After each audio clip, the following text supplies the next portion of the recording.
বাসন্তী কালারের হয়ে থাকে। উপরের হলুদ রংটা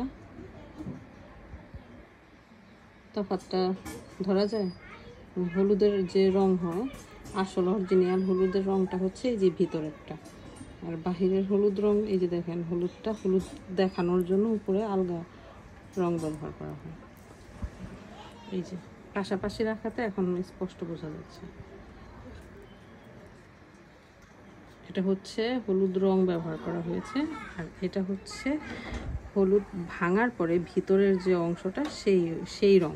তো স্পষ্টই বোঝা যাচ্ছে যে এটা হচ্ছে এই পাশের ভাঙাটা হচ্ছে আসল হলুদ, আর এই যে হলুদ মানে হলুদের উপরে কিন্তু হলুদ হওয়ার কথা না, কিন্তু এখানে হলুদগুলো বিক্রি করার জন্য যে আলগা রং ব্যবহার করা হয় সেই হলুদ আর ভিতরের হলুদ রংটা দুইটা সম্পূর্ণ ভিন্ন।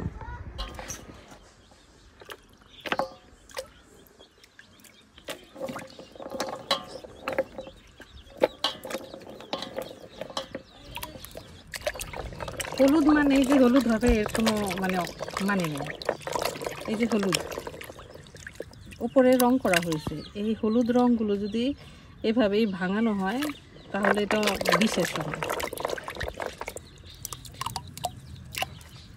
হলুদ কেন হলুদ হবে? হলুদের উপরের অংশ তো হলুদ হওয়ার কথা না। এই জায়গাগুলো ঠিক আছে তাই না? এইখানটায় রং ওইভাবে প্রপারলি বসে নেই, কিন্তু এই যে বেশিরভাগ জায়গায় হলুদ রং দিয়ে ধরে রাখছে। এর ভিতরে এই যে এটার মধ্যে স্পষ্ট দেখা যাচ্ছে তোমার হাতে এই যে রংগুলো উঠে উঠে আসতেছে।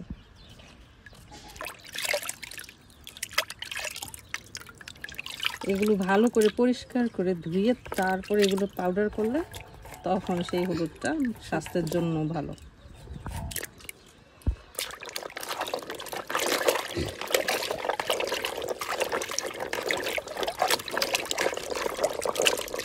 এটা হচ্ছে হলুদ 3-4 বার পরে, এটা 3-4 বার না, এটা অনেকবার ধুইতে হবে। এই যে উপরের অংশটা দেখছো 2 ধোয়া হয়ে গেছে।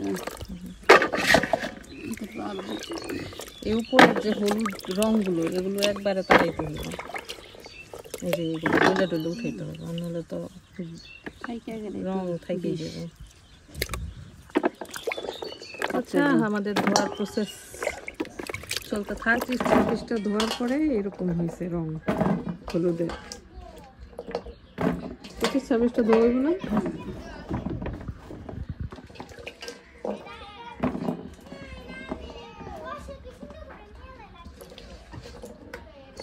আপনারা সবাই ভালো থাকবেন, উপকৃত হলে সাবস্ক্রাইব করবেন।